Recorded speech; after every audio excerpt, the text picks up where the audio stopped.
రామదాసు గారు విమానంలో వెళ్ళిపోతే భద్రాచల క్షేత్రం వచ్చింది. రమణ మహర్షి ఆత్మజ్యోతి కొన్ని వేల మంది చూస్తుండగా అరుణాచల శిఖరాల్లో కలిసిపోతే అరుణాచల వైభవం కనపడింది. కేంద్ర ఆర్థిక మంత్రి అంతటి వాడు ప్రదక్షిణం చేస్తున్నప్పుడు జ్యోతి రూపంగా కనపడితే స్థాణువై నిలబడిపోయాడు. మన దేశం, మన క్షేత్రాలు, మన నదులు అంత గొప్పవి. ఎంత మందికో ఎన్ని రకాలుగానో స్వామి దర్శనమిచ్చి వాగ్గేయకారుల్ని, ఋషుల్ని, భక్తుల్ని ఉద్ధరించినటువంటి మహాక్షేత్రాలు కలిగినటువంటి సనాతన ధర్మం మన ధర్మం.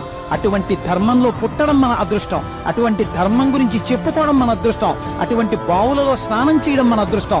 వాటికి పేర్లు తక్కువ చేయడం, వాటి గురించి ఎవరో విమర్శలు చేస్తే మనం వినడం అంతకన్నా అసహ్యకరమైన విషయం దేశంలో ఇంకోటి లేదు. పైకట్టుకుని వెర్రికేకలేసే వాళ్ళకి ఈ జాతి వైభవం ఎక్కడి నుంచి తెలుస్తుంది?